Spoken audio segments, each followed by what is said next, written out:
All right, let's dive into something pretty thought-provoking. We're going to be exploring this very, how should I put it, unique perspective on faith, especially when it comes to searching for God. And, well, this perspective comes from a former Goldman Sachs alum, so you wouldn't really expect it, huh? Yeah, not your typical source, right. And the approach that he takes is really quite unconventional. He doesn't really dive into all the traditional arguments you find in theology. Instead, he kind of frames the search for God as this multiplayer game. Multiplayer game. Okay, that definitely piqued my interest. Um, it almost sounds, well, a little irreverent, but I have a feeling that there's actually a lot more to it than meets the eye, huh? Oh, yeah, definitely. So the author's argument basically is that simply trying to prove God exists using only reason might not be enough. He suggests that it's much more about meeting certain, I guess you could say, criteria that God sets, kind of like meeting the requirements you need for a job. Oh, so it's not so much about proving that God exists, but more about proving yourself to God. Well, that's a fascinating twist. Exactly, yeah. He even uses the analogy of a job application. You could have an awesome resume, amazing qualifications, but you could still be rejected. And it's because there might be other factors at play, things that you don't even realize are influencing the decision. Okay, so I'm starting to see where this whole game idea comes in. Are you saying that there are these hidden rules, these secret levels, things that we've got to figure out in order to, I don't know, win, or at least get noticed? Yeah, that's the intriguing implication here. The author seems to suggest that God may actually intentionally withhold proof from some people and then reveal it to others, and it's based on maybe arrogance, bias, or even just how sincerely someone is searching for the truth. Oh, wait, so our attitude actually matters in this game. It's not just about how smart we are or how much evidence we've gathered. That seems to be the case, yeah. It really challenges that notion that proving God exists is a purely intellectual exercise. It seems like the author is hinting at a more personal, I guess you could say relational aspect to the whole search. Honestly, this is really making me rethink my whole approach. I always thought it was all about logic and evidence, but this whole multiplayer game idea, well, it throws in a whole new set of variables, doesn't it? It does, and one of the most thought-provoking variables he introduces is this concept of God, handicapping people based on their circumstances. Okay, now that one is a real head scratcher. What does he even mean by handicapping? It's not something that he explicitly defines, but it seems to suggest that our individual circumstances, like the challenges we face, the privileges we have, those might actually influence how we perceive God or our ability to even receive proof of God. So are you saying that some people are actually playing a harder game than others? Doesn't that seem a little unfair?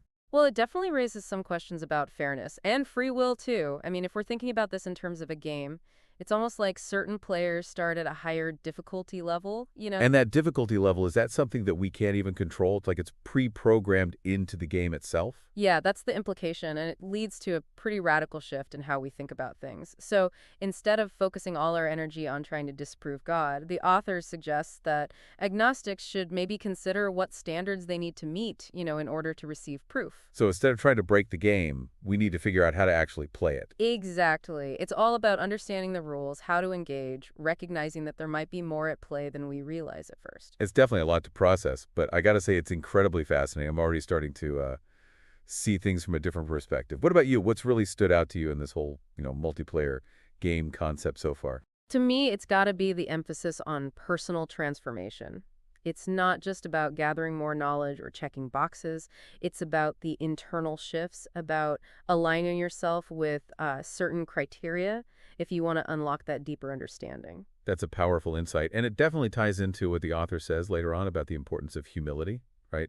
It seems like approaching this whole search with a sense of humility, admitting that we might not know everything, could be essential to receiving that proof we're looking for.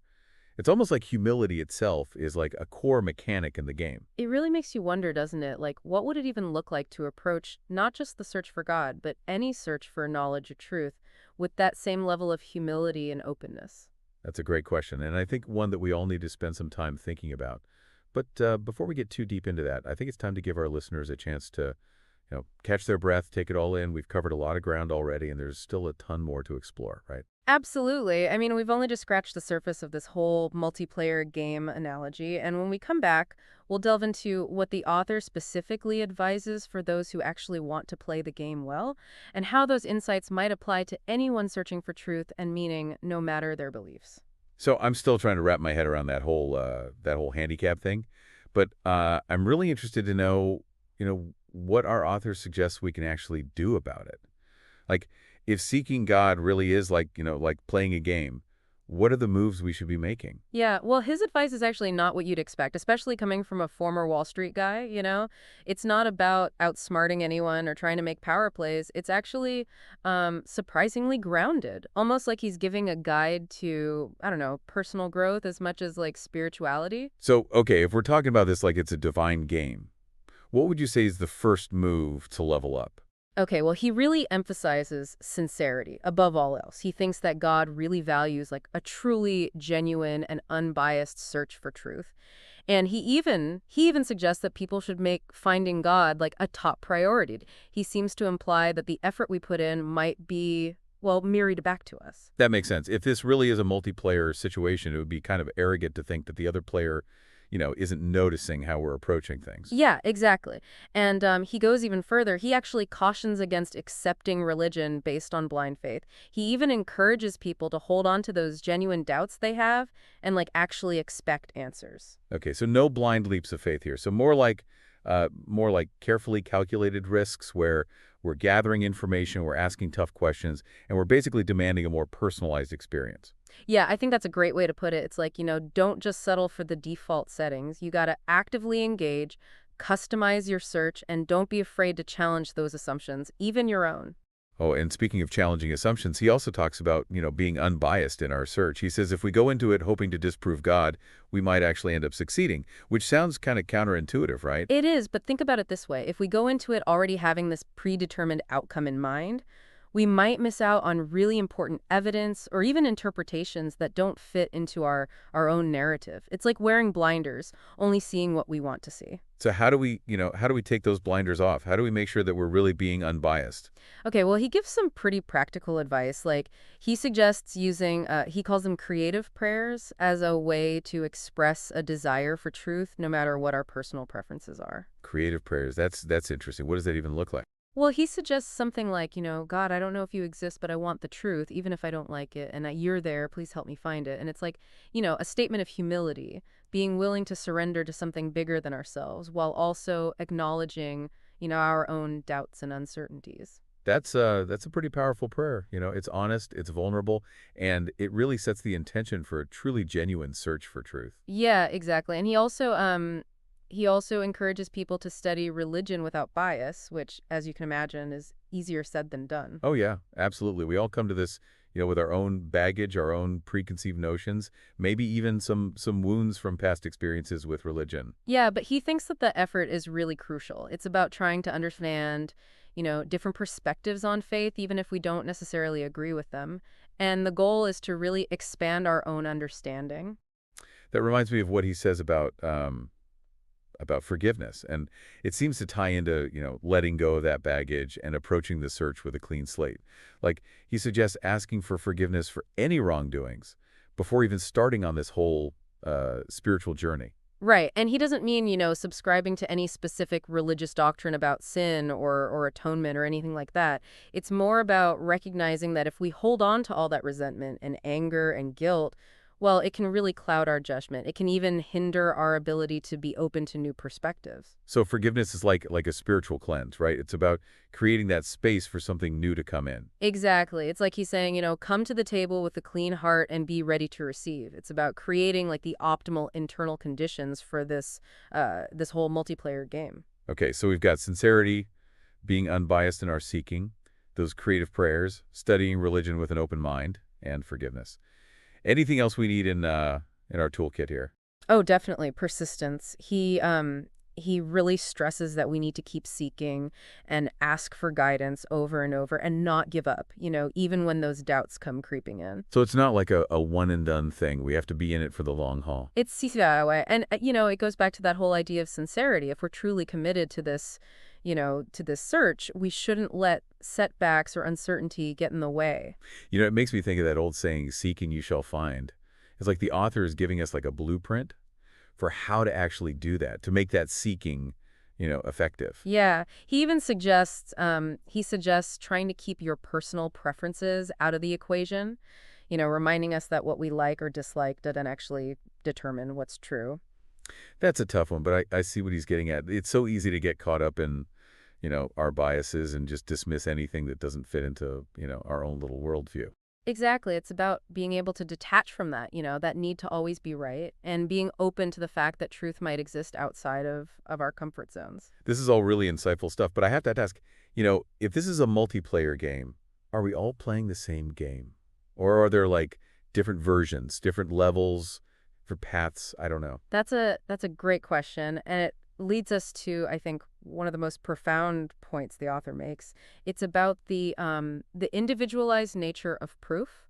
So he believes that God might actually provide different kinds of proof to different people, and it's all tailored to their specific needs and circumstances. Oh, so there's no like one size fits all answer. So it's more like a custom designed quest where every player is given their own set of challenges and rewards. Yeah, exactly. It's a pretty humbling thought because it challenges the idea that there's only one right way to seek God, or that there's only one definitive proof that he exists. It definitely feels a lot different than the traditional religious games I've come across. So where does this author's perspective fit in with, the bigger picture of faith and spirituality? Well, that's what makes it so interesting. He's not advocating for any particular religion or dogma. Instead, he's just offering a framework for how to approach the search itself. He really emphasizes, personal transformation and aligning yourself with what he believes are God's criteria for connection. It's almost like he's trying to reverse engineer faith. Like he's using that logic and analytical background to create a system for understanding something that's often considered to be beyond reason. And it's worth noting that he doesn't claim to have all the answers either. He encourages readers to treat his criteria as a falsification test. So basically, try it out, see if it works for you, and if it doesn't, then adjust it. That's incredibly humble and also incredibly scientific. He's like inviting us to take part in the experiment, to become active players in this whole, game of seeking truth. He's basically saying, don't just take my word for it, test it out yourself. See if this approach resonates with your own experience. It's a bold invitation, for sure, and it definitely raises a lot of questions.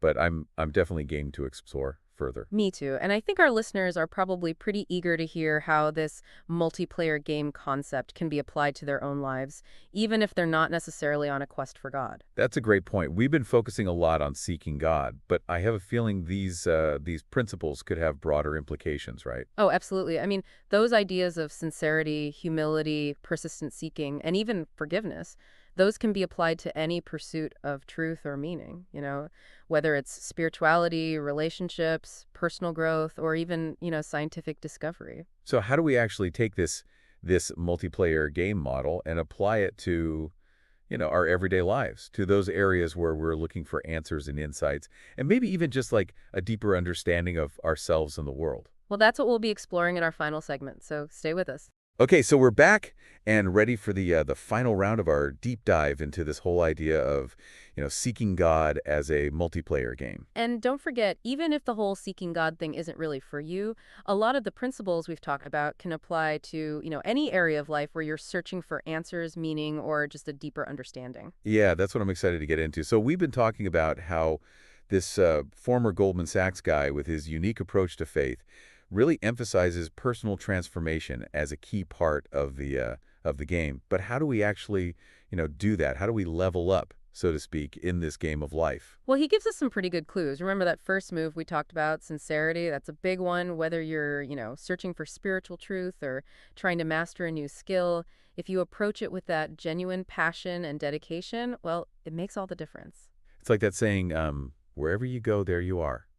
You can't just, phone it in. You got to bring your whole self to the game. Yeah, absolutely. And sincerity, that's just the starting point. The next level, humility.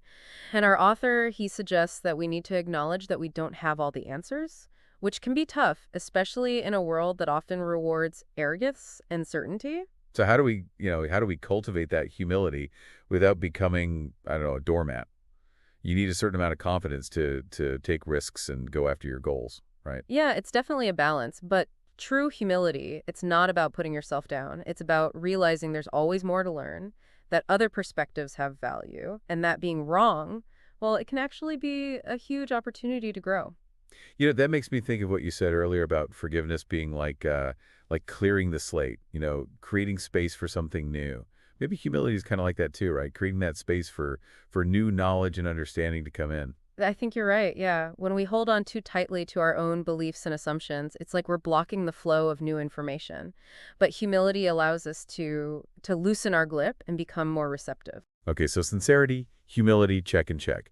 What else do we need if we're going to level up in this game of life? Persistence. Remember, our author encourages us to just keep seeking, even when things get rough, even when those doubts start creeping in. And that applies to everything, from our spiritual pursuits to personal goals, even relationships. This is where that whole game analogy really clicks for me. I mean, think about any video game you've ever played. You rarely win on the first try, right? There are setbacks, obstacles, maybe even a few rage quits along the way. But the point is to keep playing, learn from your mistakes, and find new ways to overcome those challenges. Exactly. And just like in, a video game, sometimes you need to, I don't know, team up with others, get advice from people who are more experienced, or maybe just take a break to, recharge before you try that next level. That actually reminds me of something we haven't really touched on, the importance of community and mentorship. If life really is a multiplayer game, then it makes sense that we're not meant to play it alone, right? Oh, absolutely. We need other players to help us through those tough spots, to offer support and encouragement, and to celebrate those victories with us. And just like in any good multiplayer game, everyone brings their own unique skills and perspectives, which makes the whole experience so much richer. It also reminds us that we don't have to be perfect to play the game well. We just got to be willing to show up, engage, and learn from everything we go through. It's a pretty empowering message. It takes the pressure off of having to have all the answers right away or figuring it all out on our own. Definitely. And it brings us back to that whole core concept of personal transformation, right? It's not about reaching some finish line or achieving perfection. It's about the journey itself, the process of constantly learning, growing, and evolving. Yeah. So if we could take away anything from this deep dive, it's that approaching life with that sincerity, that humility, that persistence, and a willingness to connect with others, well, that can transform not just our own experiences, but the world around us too. I couldn't have said it better myself.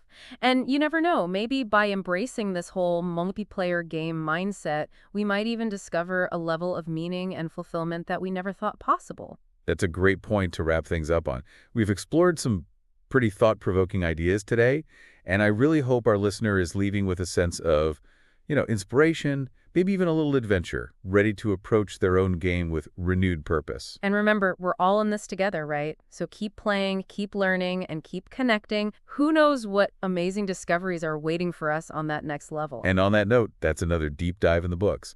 A huge thanks to our listener for sending in this really fascinating source material. We love exploring these unique perspectives and uncovering those hidden gems of wisdom. Keep those submissions coming. Until next time, happy diving.